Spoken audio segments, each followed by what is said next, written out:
Buenos días, muy buenos días.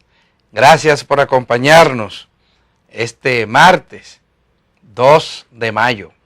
3 de mayo. 3 Lo que pasa es que es un martes que tiene como un sabor a lunes, porque ayer fue feriado. Así es, hoy es 3 de mayo del año 2022.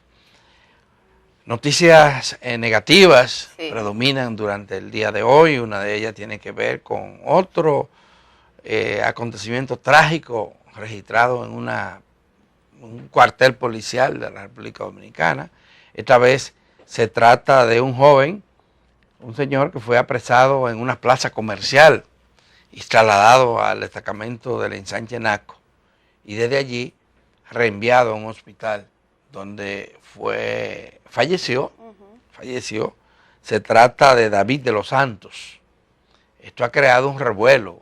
Dicen que el cadáver de este hombre tiene traumas diversos que habrían sido provocados en el cuartel, además de lesiones de la esposa que le pusieron, muy fuerte, es un escándalo. Estamos frente a un escándalo, Milicen, que ha motivado que el presidente de la República y otros sectores de la vida nacional se pronuncien condenando este acontecimiento y ordenando una investigación que está a cargo de la Fiscalía del Distrito Nacional. Mientras se espera el resultado de esas investigaciones, la población expresa por distintos medios su indignación, porque ya ustedes saben que algo parecido ocurrió en San José de Ocoa hace apenas un par de semanas. Sí, no son hechos aislados, pareciera un modus operandi. Nosotros aquí el viernes tuvimos en 1+1 al diputado Juan Dionisio Rodríguez Restituyo, y él forma parte, de hecho preside la Comisión Permanente de Derechos Humanos de la Cámara de Diputados, y él nos daba la información en primicia que ahora en la policía, según las investigaciones que ellos han hecho y siempre de manera preliminar, hay un modus operandi que para disminuir las cifras de intercambio de disparos, ustedes saben que muchas veces se tratan de extradiciones extrajudiciales, Adalberto, pues lo que hacen es que golpean a muerte y lo llevan a los hospitales ya moribundo.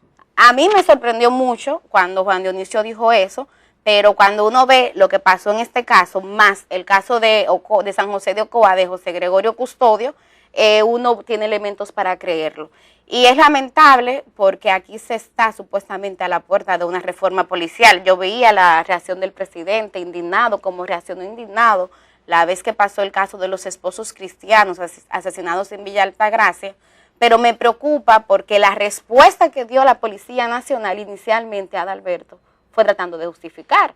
En un primer tuit la policía dijo que él se había autoinfligido esos golpes porque tenía problemas de salud mental. Sin embargo, la familia lo desmintió. Es un joven de 24 años que residía en Los Alcarrizos, profesor graduado con honores, entonces efectivamente no tenía ningún diagnóstico. Hay un informe ya oficial, que es el acta de defunción, que habla de homicidio, y de hecho la línea de investigación que anunciaba el Ministerio Público ayer era de homicidio. Entonces aquí todo indica que estamos nuevamente ante un caso de brutalidad policial que pone la necesidad de la urgencia de que transformemos una vez y por todas esa Policía Nacional. Sabemos que no es un proceso, Adalberto, que se puede hacer de un momento para otro, pero hay que empezarlo ya. Y parece que está comenzando. El problema es que esto es mucho más lento que lo que le espera la población, y es bien complicado, bien difícil. Hay quienes han afirmado que la policía no resiste ya transformación, sino que es un cambio radical de la institución como tal. La versión policial, hay otra versión, Milice, de la policía, que este joven había sido ingresado a una celda donde habían otros 3 individuos o 4 individuos, y que aparentemente habían tenido unas riñas ahí, que están investigando eso. Esa fue la segunda versión. Ninguna de estas versiones justifica lo que ha ocurrido, que es la muerte de un ciudadano que no murió de locura, si era verdad que era loco, como quieren decir ahora, de los traumas psicológicos que tenía, sino que murió asesinado, fue golpeado. Sí, a muerte. Entonces eso no justifica nada. Fíjense, el ensanche Naco fue después de Gascue, después que Gascue fue convirtiéndose en un sector comercial, pasó a ser la sede de la persona más pudiente de la República Dominicana de un buen tiempo. Ya no es así porque se ha convertido también en una zona comercial y la gente que tiene posibilidades emigra inmediatamente buscando tranquilidad hacia otros lugares, pero sigue siendo un centro de alto nivel en la sociedad dominicana. Allí funciona un cuartel que no es la primera vez que se ve en la palestra pública sentado en el banquillo de los acusados por problemas de violación de derechos humanos. Esto tiene que llamar la atención. Y el joven, digo, esta investigación tiene que ser amplia, desde el origen inclusive, de qué pasó, quién era la señora con la que él... Tuvo el altercado en la plaza. La plaza ha dicho que tiene a la disposición de las autoridades las imágenes de lo que allí ocurrió, porque ahí sí hay sistema de vigilancia. Sí, pero olvídate que independientemente de lo que muestra el video, como tú bien decías, nada justifica que haya tenido este desenlace. No lo justifica, pero puede explicar las razones y qué pasó allí. Porque tiene que existir una razón muy poderosa, pero muy poderosa, Millicent, para que agentes policiales dispuestos en este cuartel torturaran a una joven como así, porque no es verdad. No me parece, Adalberto. Mira el caso de San José de Ocoa, José Gregorio Custodio, lo arrestan posiblemente intoxicado por el alcohol, la esposa lo vio en una actitud agresiva y lo arrestan. Y ahí, ¿qué razón poderosa hubiese? La razón poderosa es que estamos ante una policía que se comporta a veces como criminales, que violenta los derechos humanos, que está llamado por ley a garantizar. Y eso es lo que hay que cambiar la cultura, pero no solamente, Adalberto, de los agentes que actúan en estos casos. Yo estoy llamando la atención acerca de esa cúpula intermedia que cada vez que pasan estos casos sale a la opinión pública a justificar. Porque yo recuerdo el caso de Leslie Rosado, recuerda la arquitecta que fue asesinada en Boca Chica, y esa triste rueda de prensa donde la vocera de la policía dijo que había sido un accidente de tránsito y todavía estamos esperando saber qué fue lo que realmente pasó. ¿Ves? Bueno, así es, pero yo pienso que lo que registramos, no en este gobierno, sino de los anteriores, es muchas sanciones muy duras para los policías que se ven involucrados en este tipo de hechos, exceptuando casos particulares, y son excepciones realmente los casos particulares.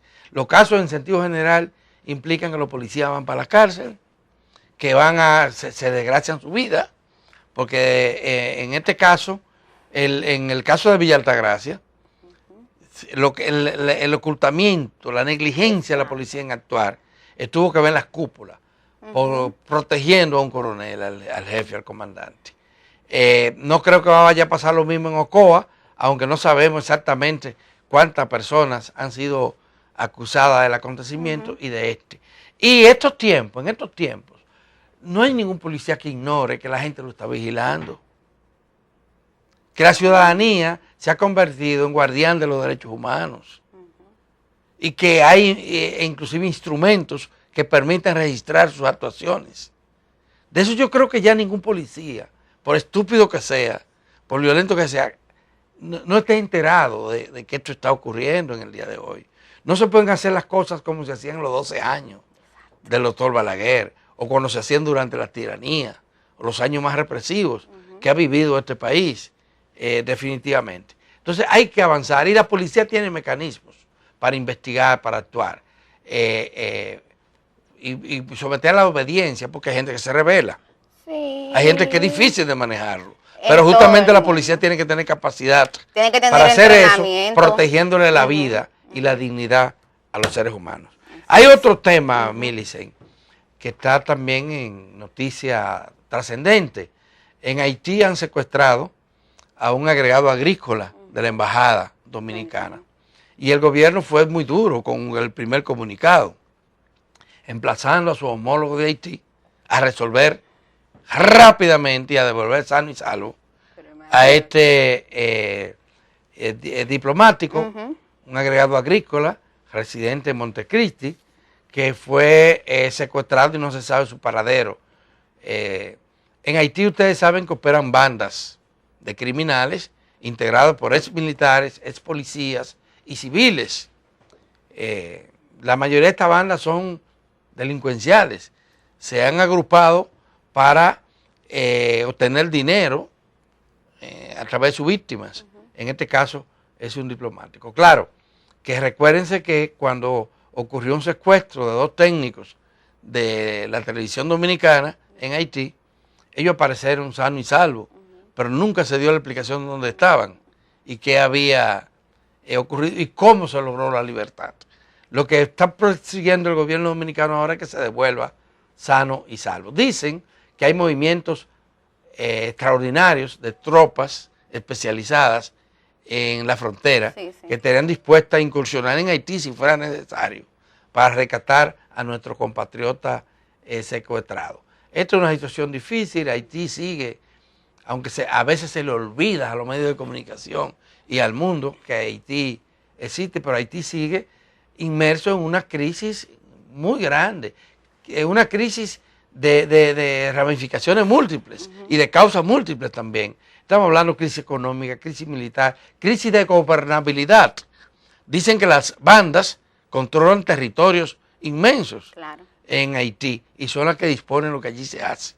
Claro, y eso es algo que el gobierno dominicano tiene que tomar en cuenta porque esto no es un tema oficial. Entonces yo coincido contigo y era una de las observaciones que hacía, que yo veía que ese comunicado estaba muy dirigido a las autoridades haitianas, pero las mismas autoridades haitianas están lidiando internamente con ese problema, Adalberto, que es el problema de las bandas y de los secuestros.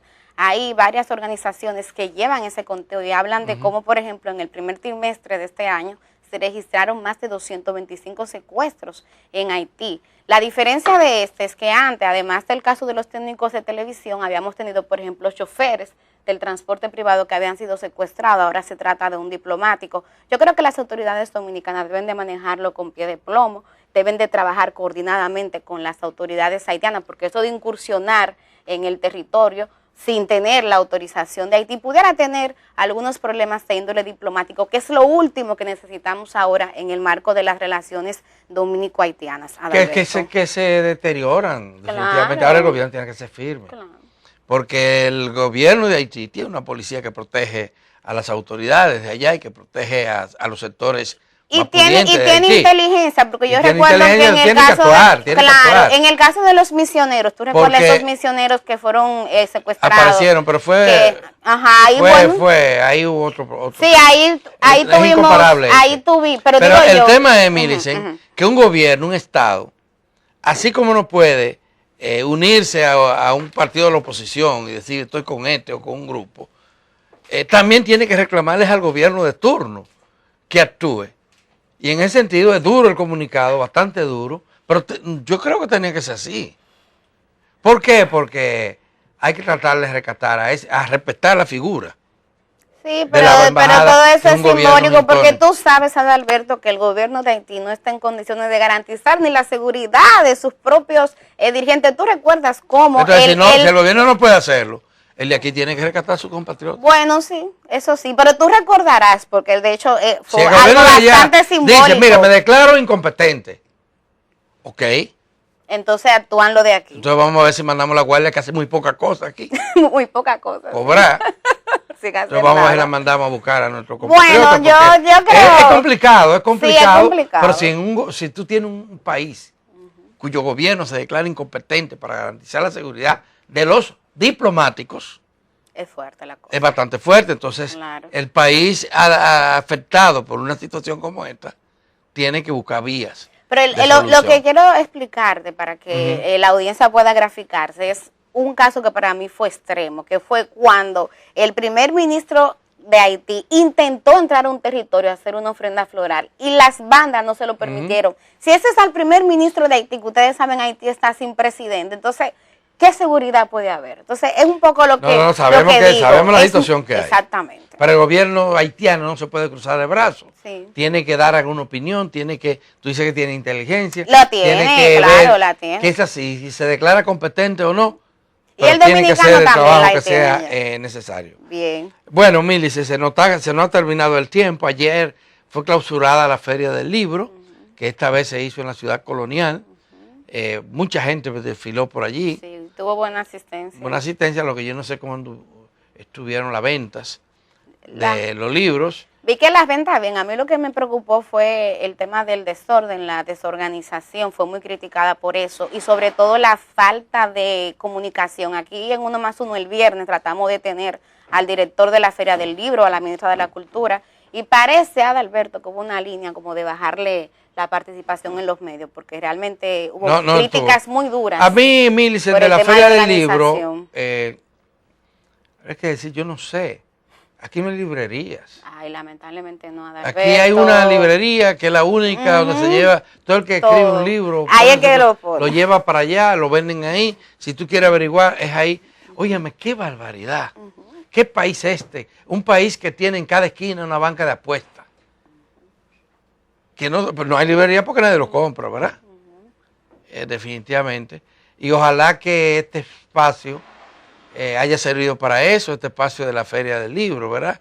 Que en el que el gobierno invierte, el Estado Dominicano invierte un dineral en su organización. Ojalá haya servido para reflexionar sobre eso.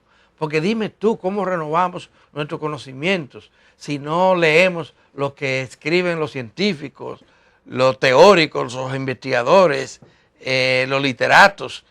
Mírense, ¿cómo podemos superar esto? Que usted me va a decir que por internet, ¿quién ha dicho eso? No. En una población, mire, se estima que un 5% de los libros se leen por el internet. Y además, el 95% no se leen por internet. Es verdad que aquí en República Dominicana hay mucha gente con celulares, pero usan paqueticos, y bajar un libro usando paqueticos. Yo estoy hablando de difícil. Estudios hechos por organismos especializados a nivel internacional que te lo plantean. Y esto se plantea no solo aquí, en Estados Unidos, en Europa, que tienen otra cultura, también hay esa limitación. Claro. Es cierto que hay quienes andan no con el celular, andan con una tablet o con un iPod y lo leen en el avión, lo leen en la guagua, lo leen, pero eso no es la mayoría. Yo creo que aquí también hace falta, ya sé que vamos terminando, Yoli, pero también aquí el tema de hacer las políticas de préstamos de libros, que por ejemplo tú ves que funcionan en bibliotecas de otros países, pero que también hay un tema económico.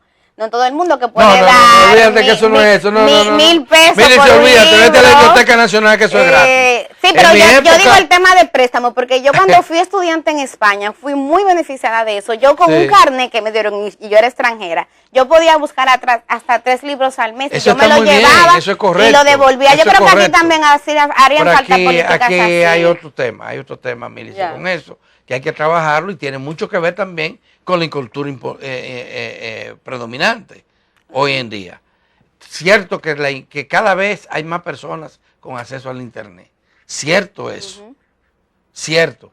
Pero cada vez eso no es lo que justifica el abandono total a la lectura o en gran medida. Pero yo creo que es una línea porque de pronto hay gente, digamos, de clase media, está bien, que quisiera poder leer más, pero te digo que también les resulta costoso. Miren, si esa no es mi experiencia, yo soy profesor universitario y una de las cosas que hago es imponerle casi a los muchachos la informe de lecturas.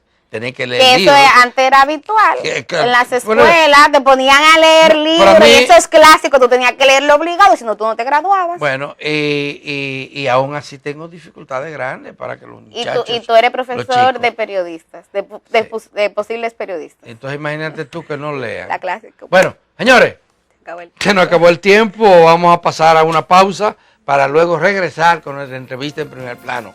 Hoy tenemos como invitado al senador Virgilio Sedano, quien es de la provincia La Altagracia. Él es médico, participa en distintos escenarios en el Senado de la República, de distintas comisiones, y también está participando en la mesa del diálogo tripartito, multisectorial, que empuja, en la mesa de salud, que empuja el Estado Dominicano. Entonces hay muchas cosas que conversar con don Virgilio. Y como hoy es martes, entonces aquí estará, como de costumbre, nuestro consultor económico, Antonio Siriaco. Mantengan la sintonía, volvemos inmediatamente.